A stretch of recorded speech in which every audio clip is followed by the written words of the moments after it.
पिछले लेक्चर में हमने जो है सब्स्टिट्यूशन मेथड पढ़ा था, उसमें जो है कुछ चीज़ें देखा था हमने कि अगर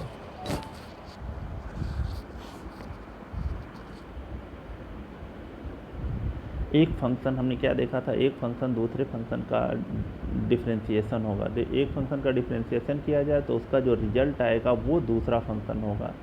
तो इसमें हमने देखा था कि अगर डिनोमिनेटर का डिफरेंशिएशन किया जाए तो उसका डिफरेंशिएशन जो आएगा वो न्यूमरेटर में प्रेजेंट था। इस तरह के क्वेश्चन हमने देखे थे।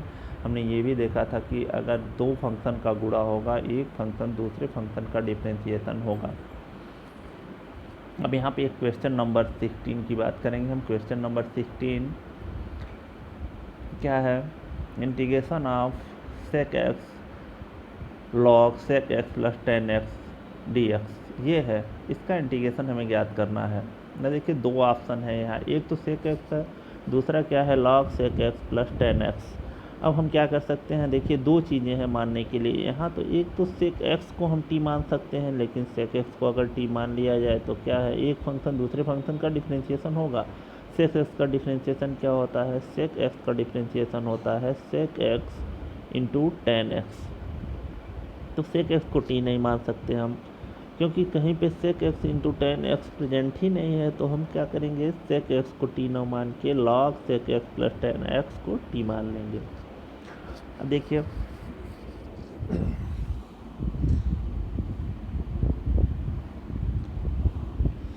अब हमने क्या किया, हमने मान लिया, क्या माना, log sec x plus 10x को हमने t मान लिया। तो देखिए जो फार्मूला है हमारा, उसमें क्या है कि अगर कहीं पे भी D d x of log x है, ये क्या होता है, ये होता है 1/x। यानी log x का डिफरेंशिएशन क्या है, x है, 1/x है। तो देखिए log में जो कुछ भी है ये क्या कर दे रहा है, उसको बटे में कर दे रहा है। और फिर x का भी लेते हैं, मैंने बताया था कि d d x of x equal to 1 होता है, यानी सारी जो भी डिफरेंशिएशन है d d x of x से ही ख़त्म होते हैं।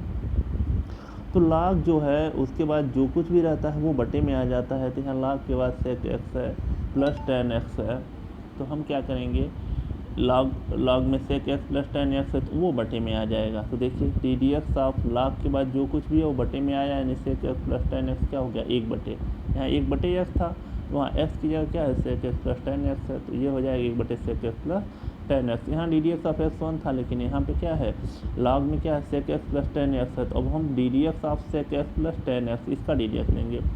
तो देखिए sec x का डी डी एक्स क्या होगा, sec x इंटू 10x, और 10x का डी डी एक्स आप जानते हैं sec स्क्वायर x होता है, तो प्लस sec स्क्वायर x, और इधर t का डी टी डी एक्स हो जाएगा। t का हुआ आपका डी टी डी एक्स। देखिए ऊपर वाले में यहाँ पे इसमें क्या है, sec x कॉमन है। जब sec x कॉमन होगा तो यहाँ sec x कॉमन हुआ तो क्या बचा, 10x बचा। यहाँ sec स्क्वायर x है तो एक sec x कॉमन हो गया, तो प्लस sec x, यानी sec x हमने कॉमन ले लिया तो क्या बचा, 10x प्लस sec x, और नीचे क्या है, sec x प्लस 10x, तो पहले से ही है। तो यहाँ पे देखिए 10x plus sec x plus 10x दोनों एक ही चीज़ है। हम चाहें तो इसको भी 10x प्लस sec x लिख सकते हैं। ये दोनों क्या हो गए, कट गए। तो यहाँ क्या बचा, sec x equal to d x by d t. अब इस डी एक्स को इस तरफ लाएंगे तो क्या हो जाएगा, sec x d x equal to d t. तो हम क्या करेंगे, जहाँ पे sec x डी एक्स, अब यहाँ पे देखिए दो चीज़ें हैं, क्या क्या है,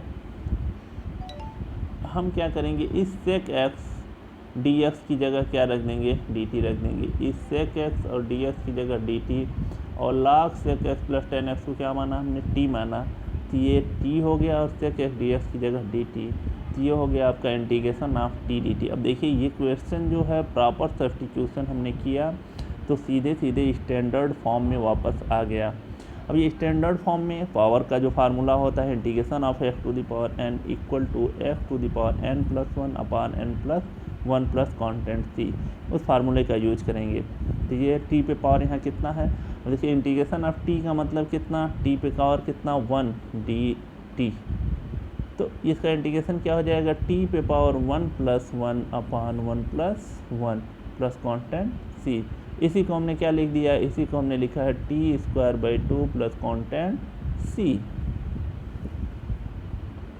तो इसका इंटीग्रेशन क्या हुआ, इंटीग्रेशन हुआ t² प्लस कॉन्टेंट c। अब देखिए t हमने किसको माना था, हमने तो log sec x plus tan x को t माना था। तो अब t हमने अपनी तरफ से माना, t अपनी तरफ से माना है तो इस t को हटाएंगे। अब इस t की जगह क्या लिख देंगे, log sec x plus tan x। तो log sec x plus tan x का होल स्क्वायर अपॉन 2 प्लस एक कॉन्टेंट c।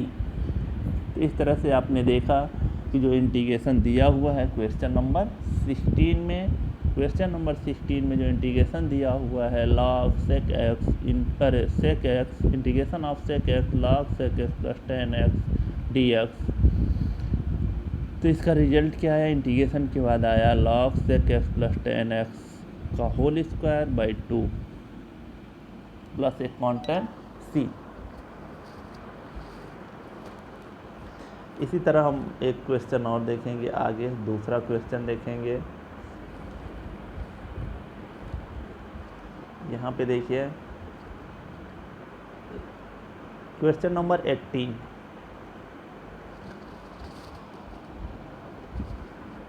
क्वेश्चन नंबर 18 क्या है, क्वेश्चन नंबर 18 है integration of sin 2x by a cos square x plus b sin square x। ये है। अब हमें क्या करना है, अब हम पढ़ रहे हैं सब्स्टिट्यूशन मेथड पढ़ रहे हैं, यानी हमें क्या है, एक ऐसा फंक्शन चाहिए कि अगर उसको डिफ्रेंशिएट किया जाए तो जो रिजल्ट आए वो इस क्वेश्चन में दिया रहे, हमें ये चाहिए। तो हम क्या है देखेंगे। अब देखिए sin 2x को अगर t मानते हैं, उसका डिफ्रेंशिएशन करिए तो cos 2x आएगा, वो कहीं भी यहाँ दिख नहीं रहा है हमें, यानी पहली चीज़ फेल हो गई कि हम sin 2x को t माने, ये ऐसा नहीं कर सकते हम। तो देखिए ऐसा नहीं कर सकते हैं, तो उसके बाद बचता क्या है, उसके बाद बच रहा है आपका a cos square x plus b sin square x, ये बच रहा है। अब हम क्या करेंगे, इसको t मान लेंगे। तो देखिए हमने क्या किया, इसको t मान लिया, तो a cos square x plus b sin square x को हमने t मान लिया। आइए अब इसको हम डिफ्रेंशिएट, जैसे ही टी मानते हैं हम उसको डिफ्रेंशिएट करेंगे with respect to x, x के सापेक्ष उसका हम डिफ्रेंशिएशन करेंगे। एक्स के सापेक्ष डिफ्रेंशिएशन करने का मतलब क्या हुआ, देखिए यहाँ ए कांस्टेंट है, वो डिफ्रेंशिएशन के प्रोसेस से पहले ही बाहर रहेगा। अब देखिए cos एक्स का cos स्क्वायर एक्स का मतलब हुआ, cos स्क्वायर एक्स का डिफ्रेंशिएशन जरा देख लीजिए, d d x of cos x का whole square, cos square x का मतलब cos एक्स का होल स्क्वायर। अब जब भी पावर ये एक के अतिरिक्त कुछ भी हो तो पावर का फार्मूला ज़रूर लगता है, यानी इंटीग्रेशन डिफ्रेंशिएशन ऑफ यानी d d x of x to the power n का फार्मूला ज़रूर लागू होता है।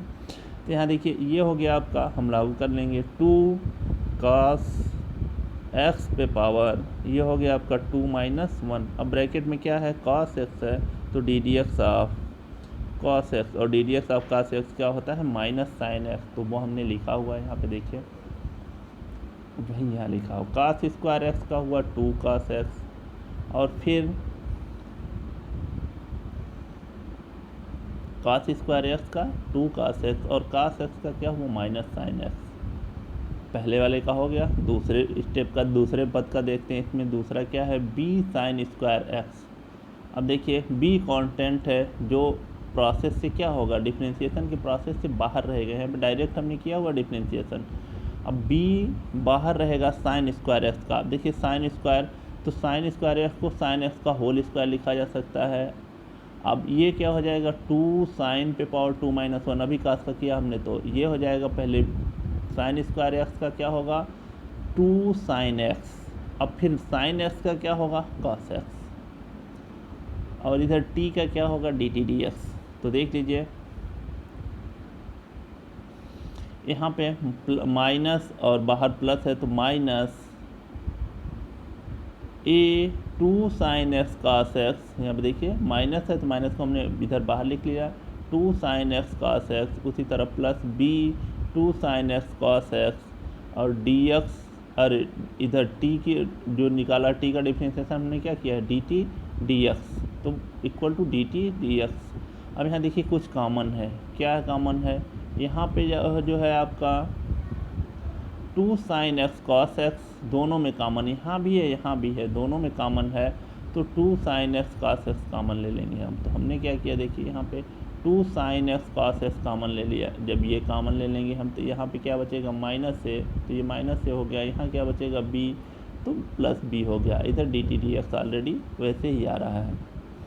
अब देखिए, अब जानते हैं ये sin 2a का फार्मूला, sin 2a का फार्मूला क्या होता है, sin 2x इक्वल टू आपका 2 sin x into cos x, यानी sin 2a इक्वल टू 2 sin a cos a।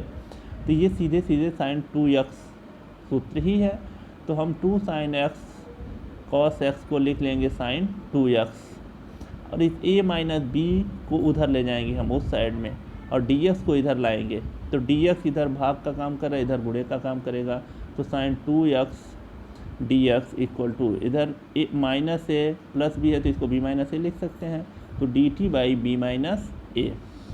अब देखिए, अब हमने क्या किया, जिसको हमने माना था उसका जो रिजल्ट आया वो देखिए इसके न्यूमरेटर में प्रेजेंट है, ऑलरेडी पहले से उपस्थित है। तो देखिए क्या हमने निकाला, अभी इसका डिफरेंशिएशन क्या निकाला, sin 2x dx equal to dt by a. आइए देखते हैं, देखिए क्वेश्चन में यहाँ क्या है, क्वेश्चन में यहाँ sin 2x प्रेजेंट है ये। अब sin 2x dx की जगह हम क्या रख देंगे, dt अपान b माइनस ए। देखिए यहाँ पे रख दिया हमने, जहाँ sin 2x है वहाँ क्या किया, dt अपान b माइनस ए रख दिया। अब देखिए नीचे वाले को हमने क्या माना था, इसको क्या माना था, इसको तो हमने t माना था, तो देखिए इसकी जगह हम क्या करेंगे, इसकी जगह t रख देंगे, जिसकी जगह हमने t रख दिया। आपको मालूम है डिफरेंशिएशन हो या इंटीग्रेशन, कांस्टेंट अगर किसी वेरिएबल के साथ कांस्टेंट का गुणा है तो वो इंटीग्रेशन के प्रोसेस से बाहर चला जाता है। यहाँ पे 1 अपान बी माइनस ए क्या है, वो एक कांस्टेंट है और वो इंटीग्रेशन के प्रोसेस से बाहर निकल जाएगा। तो हमने क्या किया, 1 अपान बी माइनस ए को इसके बाहर कर दिया। अब क्या बचा, बचा आपका integration of D t by T. देखिए सीधे सीधे, यानी अब क्या किया हमने, ये जो प्रतिस्थापन किया इससे जो क्वेश्चन है वो सीधे स्टैंडर्ड फॉर्म में आ गया। किस फॉर्म में आया, integration of 1 by x d x, ये इस फॉर्म में आ गया। इसको लिखा जा सकता है integration of 1 by t d t. तो इसका क्या होता है, इसका होता है log mod x plus constant c. तो इसका क्या हो जाएगा, टी है, एक्स की जगह यहाँ क्या है, टी है, तो log mod t plus constant c. यानी इसका इंटीग्रेशन क्या आया, अभी यहाँ पे आया 1 upon b minus a log mod t plus constant c. लेकिन क्वेश्चन में कहीं तो टी था ही नहीं, टी तो हमने अपनी तरफ से, उसमें क्या है, अपनी तरफ से रखा है, तो हमने अपनी तरफ से रखा है तो उसको क्या करेंगे, फिर उसको हटा देंगे। अब टी किसको माना था हमने, टी माना था हमने a cos square x plus b sine square x equal to t. देखिए इसी को हमने माना था। यहाँ टी इक्वल टू क्या है, a cos square x plus b sine square x equal to t. तो अब इसी टी की जगह हम ये रख देंगे, ये a cos square x plus b sine square x. तो रखिए, अब t की जगह हमने क्या रख दिया, t की जगह रख दिया हमने a cos square x plus b sine square x plus constant c। अब जो इसका इंटीग्रेशन आया वो क्या आया, 1 upon b minus a log mod a cos square x plus b sine square x plus constant c। इस तरह देख रहे हैं कि जो भी सब्स्टिट्यूशन मेथड के जो क्वेश्चन हैं उसमें क्या है, सब्स्टिट्यूशन मेथड के क्वेश्चन में एक चीज़ है कि कहीं भी दो फंक्शन होंगे, एक फंक्शन दूसरे फंक्शन का अवकलन होगा, एक फंक्शन का डिफरेंशिएशन करेंगे तो उसका जो रिजल्ट आएगा वो क्वेश्चन में पहले से प्रेजेंट रहना चाहिए।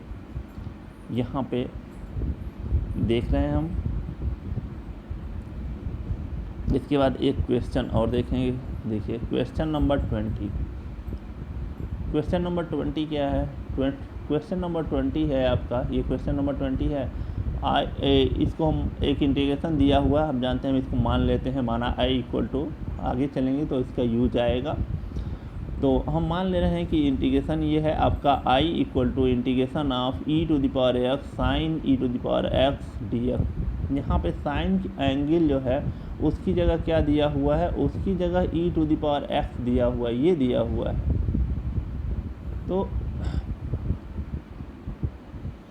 अब हम यहाँ पे दो ऑप्शन हैं, एक तो हम साइन e⁻x को t मान सकते हैं, तो अगर साइन को मानेंगे हम तो क्या है, cos आएगा, उसका डिफ्रेंशिएशन cos आएगा, और cos कहीं हमको दिख नहीं रहा है। तो दूसरा ऑप्शन क्या बचता है, हम e⁻x को ही t माने, दूसरा यही बचता है ऑप्शन। तो आइए e⁻x को हम t मान लेते हैं। देखिए हमने माना e⁻x इक्वल टू t। अब इसको डिफ्रेंशिएट करेंगे विथ रिस्पेक्ट टू x। तो आप जानते हैं e⁻x का डिफ्रेंशिएशन e⁻x और t का dt dx होगा। dx को हमने ऑलरेडी यहाँ पे पहले से ही कर लिया है। धीरे धीरे आप करेंगे तो आपकी प्रैक्टिस हो जाएगी। आप इस dx को इस तरफ ले लेंगे तो e⁻x dx इक्वल टू क्या आया, dt। यानी देखिए e⁻x dx है क्या इसमें, देखिए ज़रा, देखिए ये आपका यहाँ e⁻x dx। अब इसी e⁻x dx की जगह हम क्या रख देंगे, dt रख देंगे। तो इसकी जगह dt रख दीजिए। हमने किसको t माना था, e⁻x को t माना था, तो e⁻x की जगह क्या रख देंगे, t रख देंगे। अब ये इंटीग्रेशन क्या हो गया, integration of sine t dt। अब देखिए ये स्टैंडर्ड फॉर्म में आ गया है। साइन t का इंटीग्रेशन क्या होता है, माइनस कॉस t। तो minus cos t, sine t का इंटीग्रेशन हो गया आपका माइनस कॉस t और प्लस एक कांस्टेंट c। जैसे इंटीग्रेशन हटता है वैसे ही आ जाता है। अब देखिए t हमने किसको माना था, हमने माना था e⁻x इक्वल टू t। तो हमने माना था तो हम हटा भी देंगे इसको। तो t की जगह हम क्या रखेंगे, t की जगह हम e⁻x, क्योंकि उसी को माना था हमने। तो यहाँ देखिए t की जगह हम क्या रख देंगे, t की जगह रखेंगे e⁻x। तो minus cos e⁻x plus constant c। इस तरह जो इंटीग्रेशन दिया हुआ है क्वेश्चन नंबर 20 में, e⁻x ब्रैकेट में साइन e⁻x dx। यहाँ देख लीजिए e⁻, इसके एंगल के रूप में दिया हुआ है। तो इसी को हमने क्या किया, इसी को t मान लिया।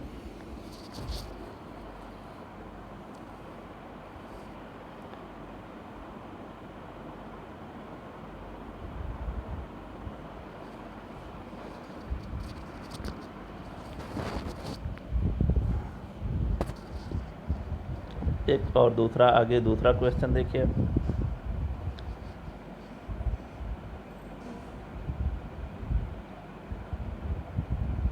क्वेश्चन नंबर 20 क्या दिया हुआ है, इंटीग्रेशन दिया हुआ है, integration of 1/√x cos√x dx। देखिए दो चीज़ें हैं यहाँ पे, एक तो √x है, दूसरा cos√x है। अब देखिए अगर हम मान लीजिए cos को मानते हैं तो cos का डिफ्रेंशिएशन क्या होता है, साइन में आता है minus sine x. ddx of cos x क्या होता है, माइनस साइन एक्स। तो वो देखिए कहीं इसमें साइन हमें नहीं दिख रहा है, इसलिए हम क्या है cos x को t नहीं मान सकते, cos√x को t नहीं मान सकते। तो उसके बाद बचता क्या है ना, बचा √x। तो हम √x को t मान लेंगे। देखिए यहाँ पे हमने √x को क्या किया, t मान लिया। अब जब √x को हम t मान रहे हैं तो रूट का मतलब क्या होता है, उस पर कितना पावर x, रूट में x है तो x पे पावर कितना, 1/2। देखिए हमने जहाँ √x है वहाँ क्या लिख लिया, x पे पावर 1/2, ताकि हमें डिफ्रेंशिएशन करने में आसानी हो जाए। दोनों साइड्स को हमने डिफ्रेंशिएट किया विथ रिस्पेक्ट टू x।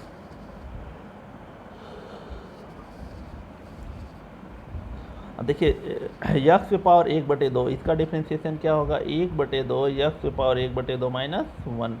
और t को डिफ्रेंशिएट कर रहे हैं विथ रिस्पेक्ट टू x, तो ये हो जाएगा आपका dt dx। अब 1/2 x पे पावर कितना, 1/2 माइनस 1 का मान कितना, माइनस 1/2। तो 1/2 x पे power minus 1/2 dx equal to dt। अब इसी x पे पावर माइनस 1/2 उसको नीचे ले जाएंगे तो क्या लिख सकते हैं, ये माइनस का पावर प्लस हो जाएगा। तो 1/2 पहले से जैसा वैसा ही लिखा हमने, इसको लिख लिया 1/x पे power 1/2 dx equal to dt। अब ये दो जो है उस तरफ हम ले जाएंगे, 1/2 ये भागा में है, उधर जाएगा तो क्या होगा, गुणे के रूप में आ जाएगा। यानी दो जो डिनोमिनेटर में है, इधर क्या हो जाएगा, न्यूमरेटर में आ जाएगा। 2 को इस तरफ ले गए हम तो इधर 2dt हो गया। यहाँ क्या बचा, x की पावर 1/2 है तो इसको लिख सकते हैं 1/कड़ी में x dx equal to 2dt। अब जो क्वेश्चन में 1/कड़ी में x और dx ये है, इसकी जगह हम क्या लिख सकते हैं, इसकी जगह सीधे हम केवल 2dt लिख सकते हैं। तो देखिए हम इसकी जगह क्या लिख दिए, इसकी जगह 2dt लिख दिए।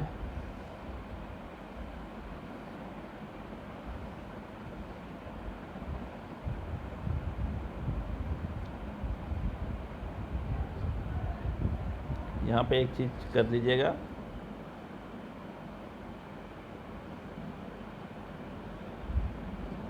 यहाँ पे आपका देखिए रूट, एक मिनट, ये आपको हम रूट एक्स को क्या माने हैं, टी माने हैं। तो जहाँ रूट एक्स है वहाँ हम टी कर देंगे। तो देखिए यहाँ पे हो गया आपका कॉस टी, क्योंकि कॉस रूट एक्स था तो रूट एक्स को हमने टी माना था, तो ये आपका हो गया कॉस टी। और इस 1/√x dx की जगह 2dt होगा। तो यहाँ पे एक चीज़ कर लीजिएगा, ये 2dt होगा, तो यहाँ लिख दे रहे हैं हम 2dt। अब क्या है, 2 कांस्टेंट है, बाहर हो जाएगा। और cos t का इंटीग्रेशन क्या होता है, cos t का होता है आपका sin t, और t हमने अपनी तरफ से माना है तो t क्या करेंगे, हम हटा देंगे। तो यहाँ 2 चीज़ें बढ़ जाएंगी, एक तो यहाँ पे ये 2 छूटा हुआ है, ये 2 लिख लीजिएगा, और यहाँ 2 sin t, फिर यहाँ भी 2 आ जाएगा। तो ये होगा आपका 2 कांस्टेंट है, हम इंटीग्रेशन से बाहर कर लेंगे। तो ये हो जाएगा आपका integration of cos t dt। और cos t का इंटीग्रेशन क्या होता है, cos t का इंटीग्रेशन होता है sin t। तो 2 sin t plus constant c। t हमने क्या किया, अपनी तरफ से माना था, t को हटा देंगे, किसकी जगह t माना है, देखिए t की जगह क्या है, रूट एक्स है। तो ये हो जाएगा 2 sin root x plus constant c। ये आपका क्वेश्चन था integration of 1/√x cos root x. इसका इंटीग्रेशन क्या आया, 2 sin root x plus constant c।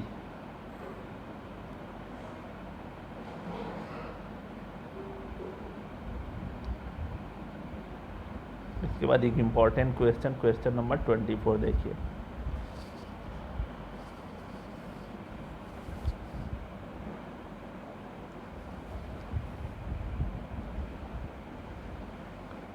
Question number 24 क्या है, दिया हुआ है integration of a/b plus c e to the power x, ये दिया हुआ है। अब देखिए यहाँ पे a b c सब कांस्टेंट है, एक ही फंक्शन है e to the power x, और e to the power x का डिफरेंशिएशन होता है e to the power x, और वो कहीं और दूसरी जगह प्रेजेंट नहीं है। तो अब एक समस्या खड़ी हो गई, e to the power x का differentiation e to the power x ही होता है, और वो क्वेश्चन में और कहीं प्रेजेंट नहीं है। तो हम क्या करेंगे, इसको t मान नहीं सकते, तो हम थोड़ा सा मॉडिफाई कर रहे हैं क्वेश्चन को। क्वेश्चन मॉडिफाई होगा तो क्या होगा, यहाँ पे देखिए हम इस क्वेश्चन में क्या कर रहे हैं, e to the power minus x से अंश और हर दोनों में गुणा कर दे रहे हैं। अंश में भी e to the power minus x का गुणा, और हर में भी e to the power minus x का गुणा। देखिए हमने क्या किया, ऐसा क्यों कर रहे हैं अभी आपको समझ में आ जाएगा। हमने क्या किया, अंश में इसके न्यूमरेटर में e to the power minus x से गुणा किया, और डिनोमिनेटर में भी e to the power minus x से गुणा किया। अब देखिए e to the power minus x का गुणा जब हम न्यूमरेटर में करेंगे, न्यूमरेटर में a है तो a into e to the power minus x हो गया। अब देखिए यहाँ डिनोमिनेटर में क्या है, b plus c e to the power x है, इसमें e to the power minus x का गुणा करेंगे तो पहले b में e to the power minus x का गुणा, तो b e to the power minus x plus c e to the power x पहले से है, तो यहाँ c e to the power x, और फिर e to the power minus x का गुणा, तो into e to the power minus x d x. हमने अंश और हर दोनों में क्या है, e to the power minus x का गुणा कर लिया। अब देखिए ऊपर क्या है, ऊपर a e to the power minus x ऊपर है, upon b e to the power minus x plus c. अब गुणा में घात क्या होता है, गुणा में घात जुड़ जाता है। पहले e पे पावर कितना है x, तो x, दूसरा e पे पावर कितना है माइनस एक्स, तो e पे पावर x माइनस एक्स और ई पे पावर एक्स माइनस एक्स मतलब ई पे पावर कितना 0। बाकी यहाँ कोई चेंजेज नहीं हुआ है, ऊपर जैसा है a e to the power minus x वही लिखा हमने, b e to the power minus x, लेकिन यहाँ घटेगा एक्स में से एक्स तो क्या हो जाएगा 0, तो सी ई टू द पावर 0। और किसी भी संख्या पे 0 घात का मान कितना होता है 1, तो 1 का सी में गुणा करेंगे तो क्या हो जाएगा सी।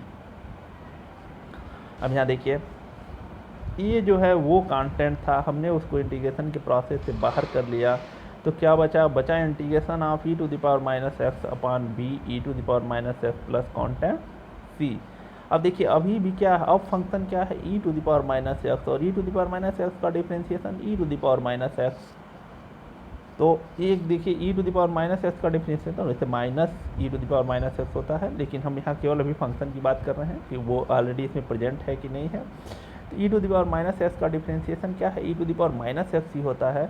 तो हम क्या करेंगे, अब e to the power minus x को टी मान सकते हैं, लेकिन मैंने आपको बताया था उसमें अगर किसी कांस्टेंट का गुणा है, कोई कांस्टेंट प्लस है तो पूरे को मानते हैं। यानी ये क्वेश्चन किस टाइप का हो गया कि डिनोमिनेटर में जो फंक्शन है उसका डिफ्रेंशिएशन किया जाए तो जो रिजल्ट आएगा वो न्यूमरेटर में प्रेजेंट है। तो हमने क्या किया, अब हम इसको टी मान लेंगे। देखिए अब हम किसको टी मान रहे हैं, b e to the power minus x plus c को हमने क्या मान लिया, टी मान लिया। अब इसको डिफ्रेंशिएट करें, जैसे टी मानते हैं हम डिफ्रेंशिएट करते हैं, इसको हम डिफ्रेंशिएट करेंगे। एक मिनट थोड़ा सा ले लीजिए, हाँ देखिए इसको डिफ्रेंशिएट करेंगे हम विथ रिस्पेक्ट टू एक्स, तो बी कांस्टेंट है उसका डिफ्रेंशिएशन होगा नहीं, वो प्रोसेस से बाहर रहेगा। E to the power minus x का e to the power minus x फिर माइनस एक्स का माइनस 1 होगा, और इक्वल टू टी का क्या होगा d t by d x. ये माइनस 1 का गुणा कर लेंगे तो minus b e to the power minus x d x. D x को हम इस तरफ ले आए तो d x equal to d t, यानी क्या आया e to the power minus x d x equal to d t upon minus b. अब जहाँ e to the power minus x d x है वहाँ d t upon minus b रखेंगे, तो देखिए यहाँ पे है e to the power minus x d x, ये है आपका,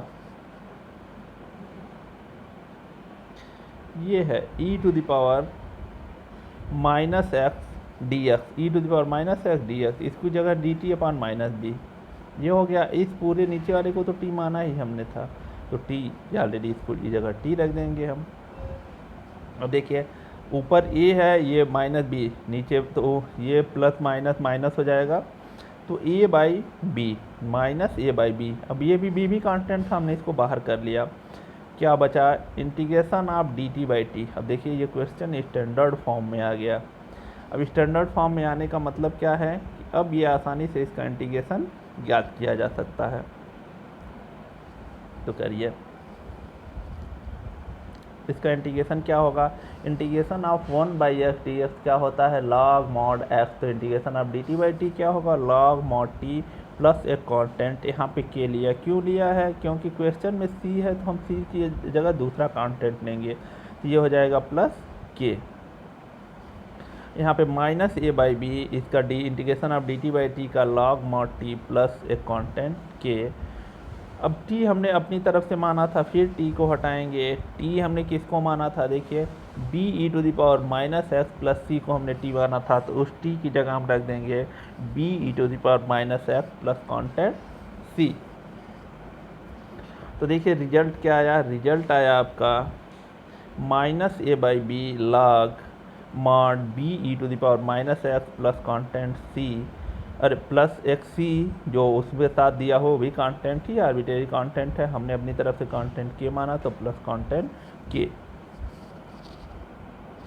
तो अभी इस क्वेश्चन को देखा आपने तो थोड़ा सा हमें ये क्वेश्चन मॉडिफाई करना पड़ा।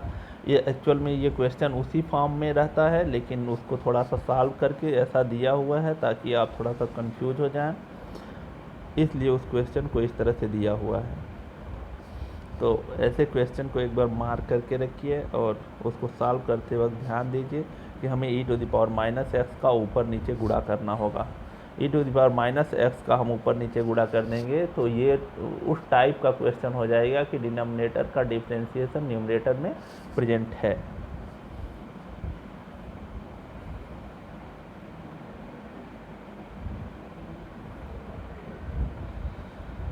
हम बात करेंगे क्वेश्चन नंबर 26 की। देखिए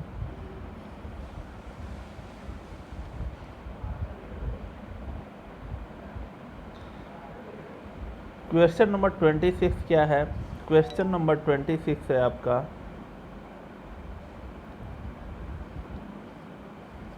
दिया हुआ है integration cos A plus b log x upon x. इसका इंटीग्रेशन हमें ज्ञात करना है। किसका? कॉस ब्रैकेट में ए प्लस बी लॉग एक्स, यानी कॉस के एंगल के रूप में दिया हुआ है। कॉस का कोण जो है वो ए प्लस बी लॉग एक्स दिया हुआ है अपान एक्स। तो हम क्या करेंगे? अब देखिए इसमें अब दो चीज़ें हैं। अगर आप देखें तो cos A plus b log x एक हो गया और दूसरा इंटू 1/x dx, दो फंक्शन हैं। अब देखिए कास को हम टी नहीं मान सकते। क्यों नहीं मान सकते? क्योंकि कास का डिफ्रेंशिएशन क्या होता है? Minus sine. तो कहीं साइन दिख नहीं रहा है, तो कास को टी मानने से हमें कोई फ़ायदा नहीं होगा। अब देखिए 1/x को टी नहीं मान सकते। क्यों नहीं मान सकते? क्योंकि इस पर तो और पावर बढ़ जाएगा, यानी x पे पावर -1 का जब हम डिफ्रेंशिएशन करें तो x पे पावर -2 हो जाएगा और कहीं x² प्रेजेंट नहीं है। दोनों चीज़ें नहीं हो सकती। अब तीसरा ऑप्शन आपके पास क्या है? a plus b log x को माना जाए। वैसे क्वेश्चन अगर सीधे सीधे डायरेक्ट आप देखेंगे तो आपको तुरंत पता चल जाएगा, इसमें थोड़ी सी प्रैक्टिस होगी तो पता चल जाएगा। देखिए लॉग एक्स का डिफ्रेंशिएशन 1/x इसमें प्रेजेंट है, तो लॉग एक्स को ही हमें टी मानना है। तो हम क्या करेंगे? उसके साथ मैंने बताया अगर किसी कांस्टेंट का गुणा है, कोई कांस्टेंट जुड़ा हुआ है तो उसको भी टी मान लेते हैं। तो यहाँ पे क्या है? देखिए बी का गुणा है, ए जुड़ा हुआ है तो हम उसको भी टी मानेंगे, यानी पूरे को टी मान लेंगे। तो हमने क्या किया? मान लिया, माना e plus b log x equal to T.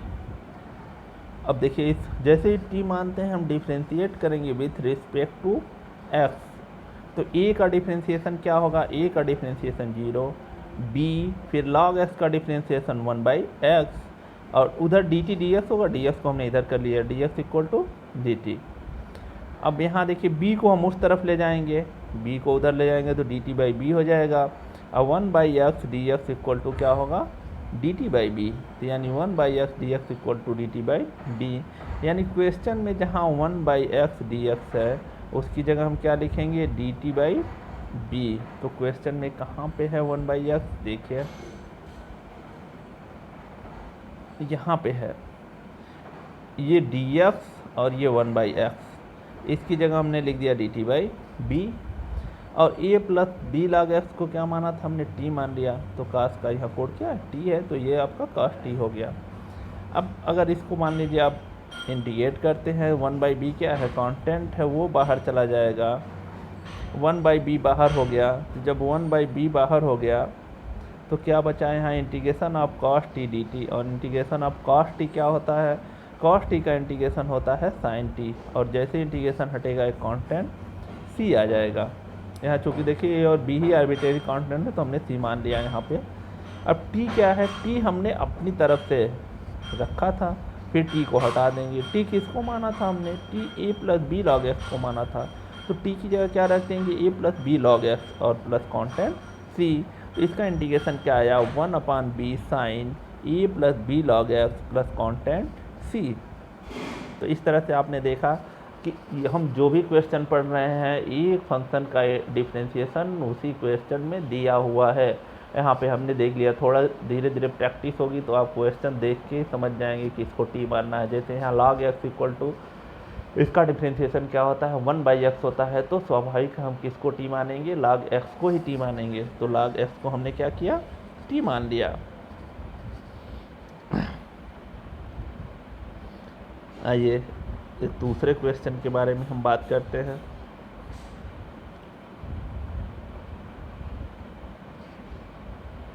एक मिनट, हाँ देखिए क्वेश्चन नंबर 29 क्या है? Question integration of tan x sec square x root 1 - tan x, ये क्वेश्चन में है। तो अब देखिए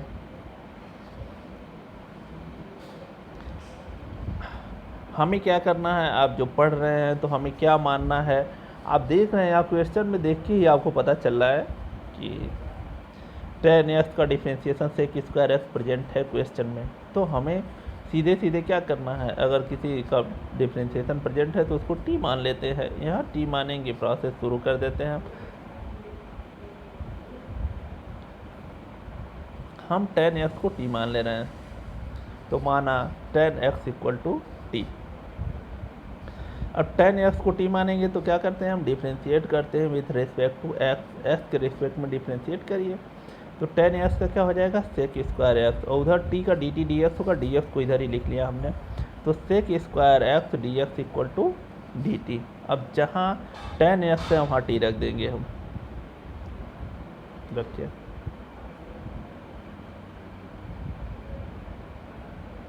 यहाँ पे देखिए, यहाँ पे आपका tan x है, तो tan x की जगह हम क्या रखेंगे, t रख देंगे। देखिए जहाँ जहाँ tan x है वहाँ हमने t रख दिया, यहाँ भी tan x है, यहाँ t यहाँ पे आपका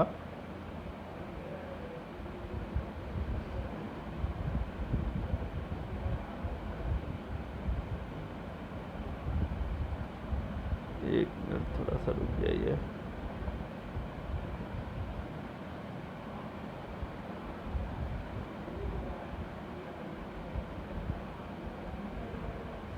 आइए दूसरा क्वेश्चन देखते हैं हम। यहाँ पे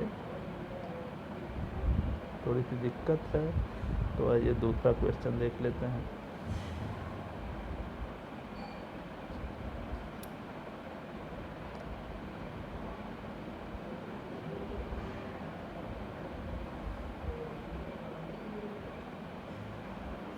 आइए दूसरा क्वेश्चन देखते हैं।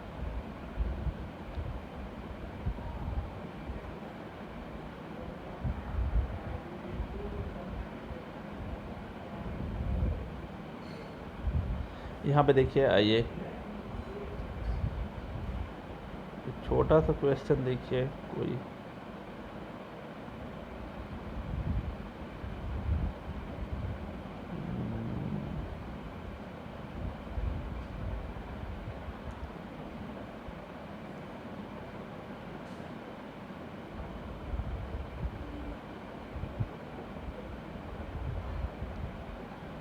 आइए इसी को देखते हैं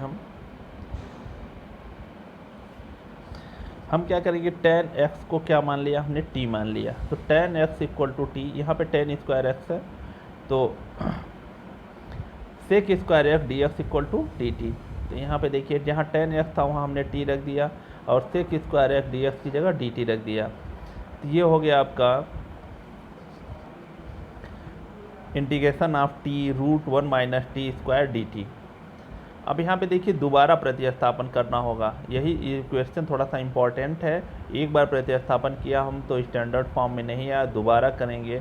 अब 1 माइनस टी स्क्वायर को फिर हम दूसरा वेरिएबल z मान ले रहे हैं, तो 1 minus t square equal to z, फिर डिफ्रेंशिएट करेंगे, 1 का डिफ्रेंशिएशन 0 होगा, टी स्क्वायर का minus 2t d t equal to d z. अब यहाँ केवल टी डी टी माइनस 2 को उस तरफ ले जाएंगे, तो t d t equal to minus d z by 2। तो देखिए हमने क्या माना था, हमने माना था 1 minus t square equal to z, और यहाँ आया टी डी टी की जगह क्या आ गया, माइनस डी जेड बाई 2। तो टी डी टी की जगह हम रख देंगे minus d z by 2। T d T की जगह हमने क्या रखा, माइनस डी जेड बाई 2 रख दिया, और टी की जगह हमने रखा, टी की जगह हमने रख दिया रूट 1 माइनस टी स्क्वायर की जगह हमने रख दिया जेड। तो ये हो गया रूट जेड और d z minus d z upon 2।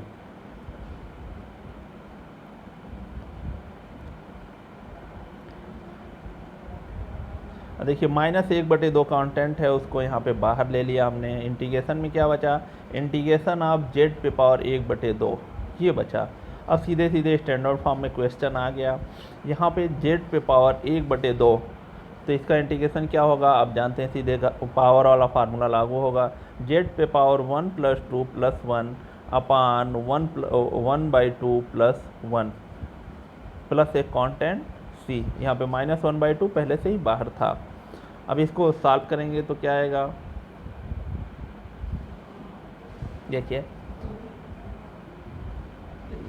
हाँ देखिए -1/2 पहले था, 1/2 + 1 जोड़ेंगे तो आएगा 3/2 अपान में 3/2 प्लस कांस्टेंट सी।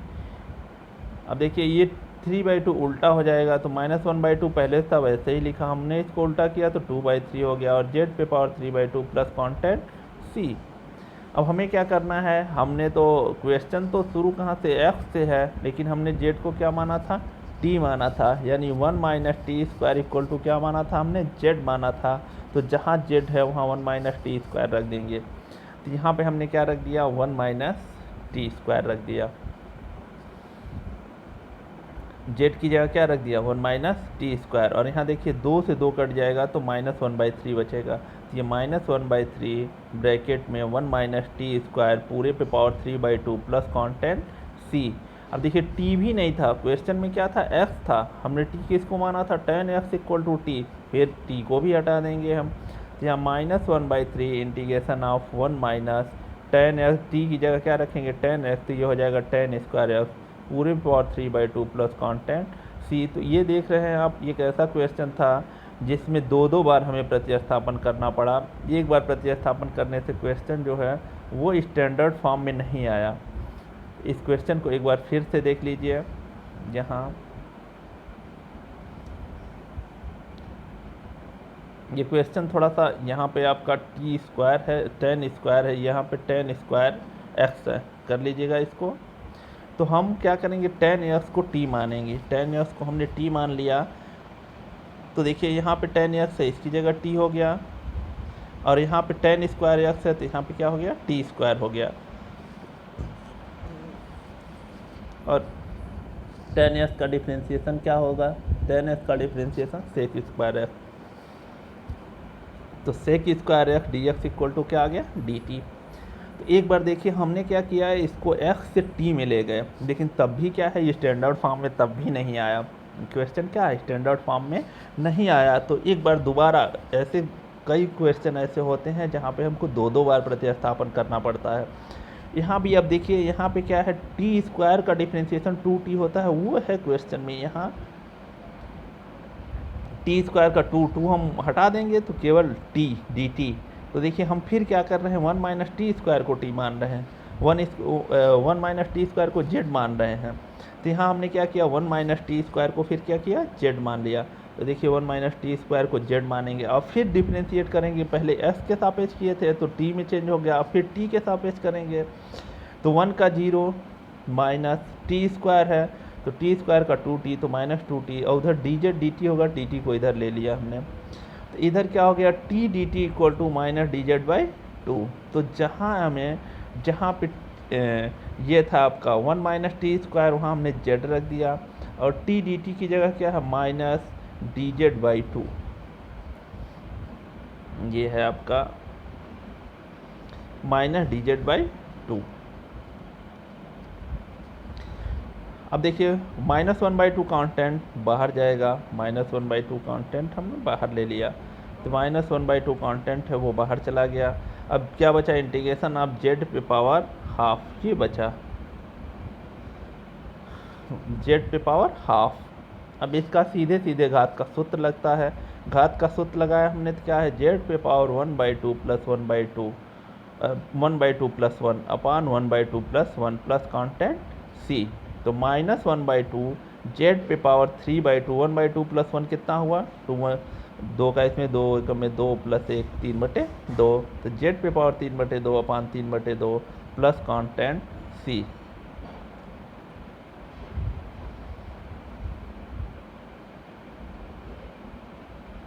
यहाँ पे देखिए 2 से ये 2 कट गया, 3/2 था, उल्टा किया हमने तो 2/3 हो गया, 2 से 2 कट गया, तो यहाँ कितना बचा, 3, तो -1/3 हो गया ये। z को हमने किसको z माना था, 1 - t² को z माना था, तो 1 - t² को z माना था हमने, तो फिर z की जगह 1 - t² रख देंगे। ये हो गया 1 - t² पूरे पावर 3/2 प्लस कॉन्टेंट c। अब देखिए क्वेश्चन तो t में भी नहीं था, फिर हम क्या करेंगे, t किसको माना था, हमने tan x को माना था, तो tan x t की जगह क्या रख देंगे, वापस tan x रख देंगे। तो -1/3 1 - tan² x पूरे पावर 3/2 प्लस कॉन्टेंट सी। इस तरह ये क्वेश्चन इंपॉर्टेंट है क्योंकि इस क्वेश्चन में हमें दो बार प्रतिस्थापन करना पड़ रहा है इंटीग्रेशन करने के लिए। तो एक बार इसको घर पे रिवाइज कर जाइएगा इस क्वेश्चन को।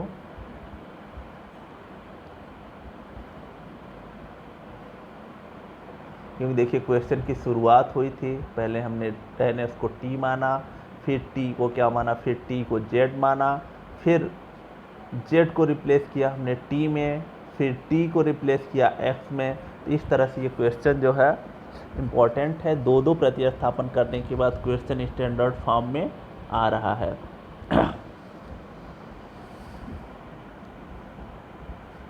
चलिए आज इतना ही रहने दीजिए, फिर हम आगे के क्वेश्चन अगले नेक्स्ट वीडियो में देखेंगे। तब तक प्रैक्टिस करिए।